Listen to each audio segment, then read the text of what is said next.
Hi students, welcome in chemistry classes. I am Priyanka Jain and you are watching Tuesday Special Hindi videos. आज आप लोग देख रहे हैं Tuesday Special हिंदी के वीडियोस। देखिए हमने इनऑर्गेनिक केमिस्ट्री स्टार्ट किया था, कोऑर्डिनेशन केमिस्ट्री कंप्लीट कर चुके हैं। हिंदी वीडियोस कोऑर्डिनेशन केमिस्ट्री में आप लोगों ने देखे होंगे। और देखिए कोऑर्डिनेशन केमिस्ट्री के हिंदी और इंग्लिश लेक्चर्स दोनों की अलग अलग प्लेलिस्ट है। तो जिस भी स्टूडेंट को अगर इंग्लिश के वीडियोस देखने हैं तो वो इंग्लिश वाली प्लेलिस्ट पे जा सकता है, और जैसे हिंदी के वीडियोस देखने हैं वो हिंदी के प्लेलिस्ट पर जा सकता है। ओके, तो मैंने दोनों ही टाइप के व्यूअर्स के लिए वीडियोस प्रिपेयर करने की कोशिश की है। अभी यहाँ पर जो वीडियोस हैं वो किसके हैं? एफ ब्लॉक एलिमेंट्स के। ओके, एफ ब्लॉक एलिमेंट्स में हम लोगों ने पिछले वीडियो में देखा था इंट्रोडक्शन। आज हम लोग देखेंगे लैंथेनाइड्स की जनरल प्रॉपर्टीज। ओके, तो वीडियो स्टार्ट करते हैं।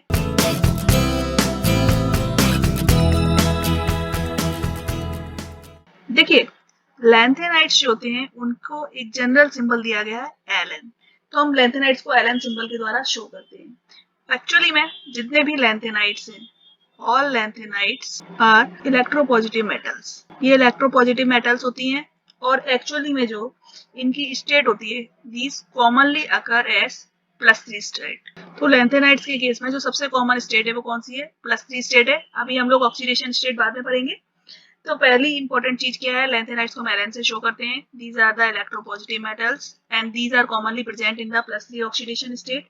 और एक और इम्पोर्टेंट बात होती है लिगेंड फील्ड स्टेबलाइजेशन एनर्जी, जिसके बारे में हम लोगों ने बहुत सारा पढ़ा हुआ था कोऑर्डिनेशन केमिस्ट्री में। आपने वहां देखा था कि जो ये क्रिस्टल फील्ड स्टेबलाइजेशन एनर्जी थी या लिगेंड फील्ड स्टेबलाइजेशन एनर्जी थी, कितना इंपॉर्टेंट रोल प्ले कर रही थी। वहां पर पूरे कैरेक्टरिस्टिक्स कॉम्प्लेक्सेस के डिसाइड हो रहे थे इसी से।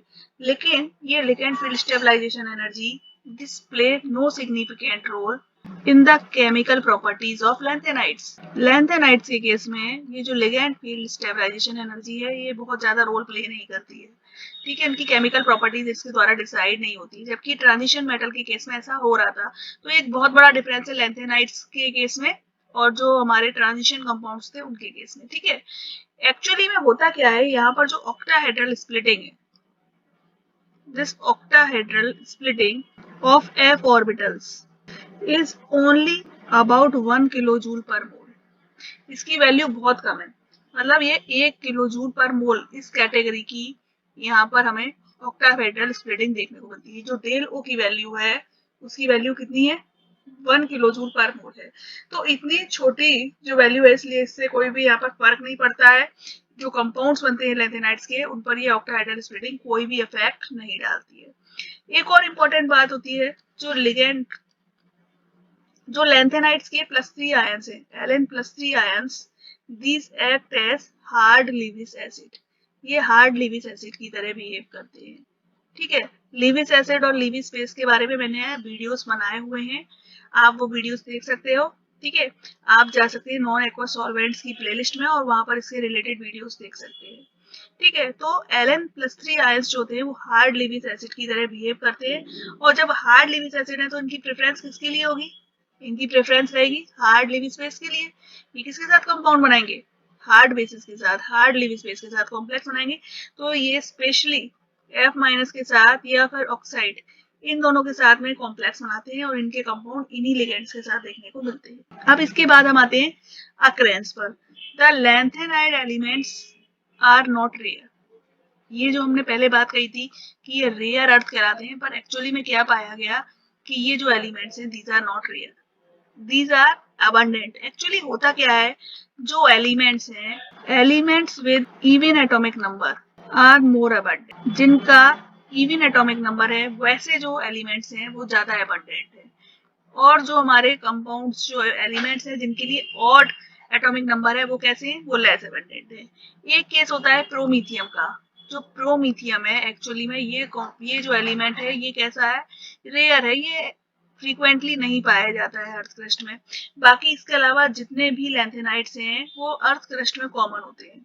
सबसे ज्यादा जो मिनरल सोर्स है, एक मिनरल देखने को मिलता है लाइटर लैंथेनाइड्स के लिए। लाइटर लैंथेनाइड्स जो होते हैं वो किस मिनरल के रूप में पाए जाते हैं?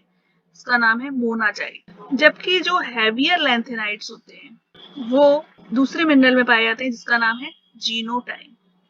ओके, अब आती है एक इंपॉर्टेंट बात, what is the difference between 4F and 5F series. आपने दो सीरीज देखी यहाँ पर एलिमेंट्स की, difference between 4f and 5f series. ठीक है, मैंने कहा था दो सीरीज है यहाँ पर, 4f सीरीज है और 5f सीरीज है। दोनों के केस में आप देख रहे हो इलेक्ट्रॉन्स कहाँ जा रहे हैं, f ऑर्बिटल में जा रहे हैं। तो आपने जब ट्रांजिशन मेटल पढ़े थे वहां पर 3D 4D 5D सबके कैरेक्टर सेम थे ऑलमोस्ट, वहां पर कोई डिफरेंस नहीं था। लेकिन यहाँ पर डिफरेंस देखने को मिलता है। 4f सीरीज यानी कि लैंथेनाइट्स और 5f सीरीज यानी कि एक्टिनाइट्स, इनके बीच में एक बेसिकल डिफरेंस होता है और इस पर क्वेश्चंस बहुत पूछे जाते हैं। देखिए, जब भी आप लैंथेनाइट्स या एक्टिनाइट्स के क्वेश्चन देखेंगे तो वहां पर आपको स्टेटमेंट वाइज क्वेश्चंस मिलेंगे। ठीक है, आपको स्टेटमेंट्स दिए होंगे और आपको करेक्ट स्टेटमेंट्स फाइंड आउट करने होंगे। तो यहाँ पर बेसिकली इससे रिलेटेड बहुत ही अच्छा क्वेश्चन बनता है, उसमें आपको इनका डिफरेंस बताना होता है। तो देखिए 4f लीजिए सीरीज, चाहे आप लीजिए 5f सीरीज, दोनों के केस में l की वैल्यू सेम है, l की वैल्यू सेम है ना, क्योंकि यहाँ पर जो आपको दिया है वो f ऑर्बिटल है, यानी l आपका सेम रहेगा। ओके, 3 वैल्यू रहेगी इसकी, ठीक है ना। यानी कि हम क्या कह सकते हैं, जो 4f और 5f सीरीज है उनका एंगुलर पार्ट कैसा है, सेम है, एंगुलर पार्ट इज सेम। अब जो डिफरेंस है वो कहां पर है, डिफरेंस जो है वो इसमें है, n की वैल्यू में। n की वैल्यू जो है वो सेम नहीं है, इज नॉट सेम। एक केस में n की वैल्यू क्या है, शेल का नंबर क्या है 4, दूसरे के केस में शेल का नंबर है 5। यानी कि हम क्या कह सकते हैं, इनका जो रेडियल पार्ट है वो डिफरेंट है।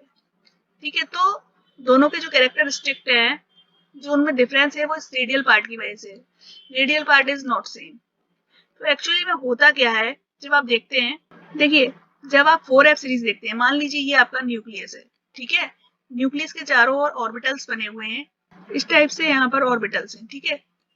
अब आप क्या देखते हो, जब 4f सीरीज देखते हो तो 4f के जो इलेक्ट्रॉन्स होते हैं एक्चुअली में, ये देखिए पहले कुछ ज्यादा शेल बना दें क्योंकि आपको 4f एज्यूम करना है, ठीक है, इसलिए थोड़ा सा बड़ा मैं यहाँ पर बना रही हूँ। तो देखिए ये 4f जो होगा वो आई थिंक लगभग लगभग आप समझ लीजिए यहाँ है, मान लीजिए, ठीक है, एज्यूम कर रहे हैं हम। तो यहाँ पर 4f है, तो 4f जो होता है वो हमारा डीपली बरीड होता है। एक्चुअली में जो 4f के लोब्स होते हैं, अगर इस तरीके से भी लोब्स हैं, मान लीजिए किसी भी तरीके से ये लोब्स हैं इसके, तो ये लोब्स जो होते हैं बहुत ज्यादा बड़े नहीं होते हैं, छोटे होते हैं, ठीक है। जबकि जो 5f होता है, ये 4f के अगर लोब्स हैं तो इस टाइप के होंगे, जबकि 5f के लोब्स कुछ इस टाइप से होते हैं, ठीक है। हमें स्ट्रक्चर्स तो नहीं पता होते हैं f ऑर्बिटल के, लेकिन हम एज्यूम कर रहे हैं इसके लोब्स अगर इतने छोटे हैं तो 5f के लोब्स इतने बड़े हैं। तो एक्चुअली में होता क्या है, जो ये 4f ऑर्बिटल है, 4f ऑर्बिटल जो होता है वो कैसा होता है, डीपली बरीड, इसके अंदर ये डीपली बरीड हो जाता है। ओके, धसा हुआ होता है ऑर्बिटल इस शेल के अंदर, ठीक है। और ये बाहर वाले जितने भी ऑर्बिटल्स हैं, ये जो s इलेक्ट्रॉन्स हैं यहाँ पर, जो p इलेक्ट्रॉन्स हैं, ये यहाँ पर जो ये d है, इनसे पूरी तरीके से कैसा होता है, कवर्ड होता है, ठीक है। इसलिए ये क्या होता है, बाहर के एनवायरमेंट से बिल्कुल भी अफेक्ट नहीं होता है। सो these 4f electrons are actually deeply buried in the atom, so they are unaffected by the environment, outer environment.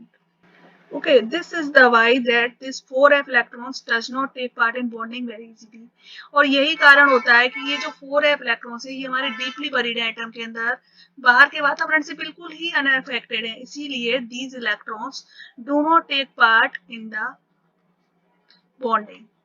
इसीलिए लैंथेनाइट्स के जो कॉम्प्लेक्सेस होते हैं वो बहुत कम देखने को मिलते हैं, लैंथेनाइट्स बहुत कम कॉम्प्लेक्सेस बनाते हैं।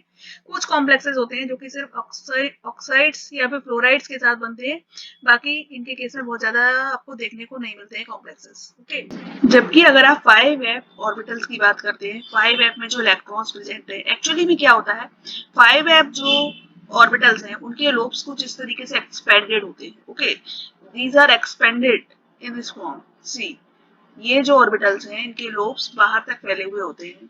तो अगर यहाँ पर कहीं मान लीजिए ये 7s या 7p ऑर्बिटल्स प्रेजेंट हैं, ओके, तो ये इन 7s और 7p ऑर्बिटल्स के बाहर तक एक्सपेंड करते हैं। Okay, these 5f electrons can take part in bonding. ये 5f इलेक्ट्रॉन्स एक्चुअली में बॉन्डिंग में पार्ट ले सकते हैं। Why? Because 5f orbitals can expand their lobes beyond 7s and 7p orbitals. इनके लोब 7s और 7p ऑर्बिटल्स के बाहर तक फैले हुए होते हैं, इसलिए ये बाहरी एनवायरनमेंट के डायरेक्ट कांटेक्ट में होते हैं, बाहरी लिगेंड्स के डायरेक्ट कांटेक्ट में होते हैं और ये उनके साथ बॉन्डिंग में पार्ट ले सकते हैं। इसीलिए एक्टिनाइड्स के केस में आपको वेरिएबल ऑक्सीडेशन स्टेट्स देखने को मिलती है, बहुत सारे कॉम्प्लेक्सेस देखने को मिलते हैं और ये बहुत कुछ ट्रांजिशन मेटल्स की तरह बिहेव करते हैं। Okay, in lanthanides +3 oxidation state is most common. हमें जो सभी कंपाउंड, सभी एलिमेंट्स के केस में जो देखने को मिलती है वो कौन सी होती है? +3 ऑक्सीडेशन स्टेट होती है। हालांकि इसके अलावा +2 और +4 ऑक्सीडेशन स्टेट भी देखने को मिलती है। These states are also shown by some of the elements। ये कुछ एलिमेंट्स के केस में देखने को मिलती हैं। कब देखने को मिलती है? जब ऐसा करके वो F0, F7 या F14 इस टाइप का कॉन्फ़िगरेशन अटेन कर पाते हैं। जब भी किसी कॉम्प्लेक्स को, जब भी किसी एलिमेंट को +2 ऑक्सीडेशन स्टेट या +4 ऑक्सीडेशन स्टेट अटेन करने से कंप्लीटली एम्प्टी और हाफ फिल्ड और कंप्लीटली फिल्ड कॉन्फ़िगरेशन मिलता है। आपको पता है इन केसेस में जब भी आपका ऑर्बिटल कंप्लीटली एम्प्टी होता है या हाफ फिल्ड होता है या कंप्लीटली फिल्ड होता है तो ये एक्स्ट्रा स्टेबिलिटी शो करता है। तो अगर किसी भी तरीके से इस तरीके का कॉन्फ़िगरेशन ये अटेन कर सकते हैं तो उस कंडीशन में ये +2 और +4 ऑक्सीडेशन स्टेट शो कर सकते हैं। तो ऐसा केस कहाँ देखने को मिलता है? सीरियम के केस में। देखिए सीरियम जब +4 ऑक्सीडेशन स्टेट शो करता है तो इसका कॉन्फ़िगरेशन क्या हो जाता है? G0 4f0। मैंने इसीलिए आपसे कहा था कि आपको कॉन्फ़िगरेशन याद रखने पड़ेंगे। जब कॉन्फ़िगरेशन याद होंगे तो आप पता लगा सकते हो कि C+4 स्टेट में क्या हो जाता है? कंप्लीटली एम्प्टी f ऑर्बिटल हो जाता है, इसलिए ये हाईली स्टेबल होता है। सिमिलरली Tb+4 अगर इसको देखेंगे तो इसके केस में आपको हाफ फिल्ड शेल मिलता है 4f7। ओके, सिमिलरली EU का केस देखिए, EU+2 इस केस में आपको जो कॉन्फ़िगरेशन मिलता है वो मिलता है G0 4f7 exactly half filled configuration. और YB+2 इस केस में भी आपको जब ये +2 ऑक्सीडेशन स्टेट शो करता है तो आपको 4f14 इस टाइप का कॉन्फ़िगरेशन देखने को मिलता है। तो ये कॉन्फ़िगरेशंस आपको मिल रहे हैं एम्प्टी, हाफ फिल्ड और कंप्लीटली फिल्ड। इसलिए ये कॉम्प्लेक्सेस जो होते हैं ये +2 और +4 ऑक्सीडेशन स्टेट शो करते हैं। लेकिन ओवरऑल कंडीशन क्या होती है? ओवरऑल कंडीशन ये होती है कोई भी ऑक्सीडेशन स्टेट हो, एक्चुअली में ये सारी स्टेट्स वापस में रिवर्ट करती हैं +3 ऑक्सीडेशन स्टेट की तरफ। किसी भी तरीके का इलेक्ट्रॉनिक कॉन्फ़िगरेशन हो जो सबसे, अगर ये मान लीजिए सीरियम आपका +4 ऑक्सीडेशन स्टेट शो कर रहा है तो भी इसकी टेंडेंसी क्या होगी कि ये +3 की तरफ रिवर्ट करेगा। ठीक है, ये यहाँ से सीरियम +3 में जाना चाहेगा। ओके, मतलब सभी लैंथेनाइड्स की टेंडेंसी होती है वो +3 ऑक्सीडेशन स्टेट की तरफ रिवर्ट करते हैं, चाहे वो किसी भी ऑक्सीडेशन स्टेट में हो। ऐसा क्यों होता है? एक्चुअली में यहाँ पर क्या होता है, दो फैक्टर्स होते हैं। एक होता है आयनाइजेशन एनर्जी। ठीक है, आयनाइजेशन एनर्जी मतलब आप जानते ही हैं, गैसियस एटम से जब आप एक इलेक्ट्रॉन निकाल रहे हैं तो उसमें जो एनर्जी लगती है उसे हम कहते हैं आयनाइजेशन एनर्जी। और दूसरा फैक्टर होता है हाइड्रेशन एनर्जी। हाइड्रेशन एनर्जी मतलब जब भी दो गैसियस आयंस वाटर के साथ कंबाइन करके एक एक्वेटिक स्पीसीज बनाते हैं तो इस प्रोसेस में जो क्या होता है, एनर्जी रिलीज होती है। ओके, उसको हम क्या कहते हैं? हाइड्रेशन एनर्जी कहते हैं। ठीक है, तो इनका कॉम्बिनेशन, आयनाइजेशन एनर्जी और हाइड्रेशन एनर्जी का कॉम्बिनेशन कुछ इस तरीके का है यहाँ पर कि जब भी टेट्रा पॉजिटिव स्पीसीज हो चाहे बाई पॉजिटिव स्पीसीज हो वो सभी वापस किस में आती है? ट्राई पॉजिटिव स्पीसीज में आती है, क्योंकि इस केस में +3 ऑक्सीडेशन स्टेट में जो इनका कॉम्बिनेशन होता है वो बहुत ज्यादा स्टेबलाइज करता है। ओके, सिमिलरली अगर आप सॉलिड स्टेट देखेंगे तो सॉलिड स्टेट में भी आयनाइजेशन एनर्जी और दूसरा क्या? Lattice energy. लेटिस एनर्जी मतलब जब भी किसी सॉलिड का लेटिस बनता है, क्रिस्टल लेटिस बनता है तो उसमें जो एनर्जी रिलीज होती है उसे हम कहते हैं लेटिस एनर्जी। तो उनका कॉम्बिनेशन कुछ ऐसा है कि हमेशा वो ज्यादा निगेटिव होगा ट्राई पॉजिटिव स्पीसीज के लिए, यानी ट्राई पॉजिटिव के केस में ज्यादा एनर्जी रिलीज होती है और इसीलिए ये ज्यादा स्टेबल होता है। और +2 और +4 ऑक्सीडेशन स्टेट जो होती है वो कम स्टेबल होती है। इसीलिए आपने पढ़ा भी होगा Ce+4। Ce+4 जो है वो Ce+3 में रिवर्ट करने की टेंडेंसी रखता है। ओके, और इसीलिए इसका यूज हम करते हैं किसकी तरह? ऑक्सीडाइजिंग एजेंट की तरह, क्योंकि इसकी खुद की टेंडेंसी है ये रिड्यूस होगा, इसलिए ये ऑक्सीडाइजिंग एजेंट की तरह यूज किया जाता है। सिमिलरली EU+2, इसकी टेंडेंसी होगी कि ये EU+3 स्टेट में जाए। ठीक है, जब ये खुद ऑक्सीडाइज होगा तो ये किसकी तरह एक्ट करेगा, रिड्यूसिंग एजेंट की तरह एक्ट करेगा। इसलिए Ce+4 जो है वो ऑक्सीडाइजिंग एजेंट की तरह यूज किया जाता है और EU+2 रिड्यूसिंग एजेंट की तरह यूज किया जाता है। ओके, तो ये था लैंथेनाइड्स की जनरल प्रॉपर्टीज और उसकी ऑक्सीडेशन स्टेट। आई होप आपको वीडियो पसंद आया होगा। अभी लैंथेनाइड से रिलेटेड एक और बहुत इंपॉर्टेंट बात है, दैट इज लैंथेनाइड कॉन्ट्रैक्शन। एक और बात है सेपरेशन, और एक और इम्पोर्टेंट चीज है मैग्नेटिक प्रॉपर्टी। ठीक है, वहां पर एक एक्सेप्शन भी होता है जो बहुत ज्यादा पूछा जाता है। तो ये सब चीजें हम लोग अपने नेक्स्ट लेक्चर्स में देखेंगे। अगर वीडियोस पसंद आ रहे हैं तो प्लीज लाइक शेयर और सब्सक्राइब करते रहिए और कमेंट करना मत भूलिए। Thank you.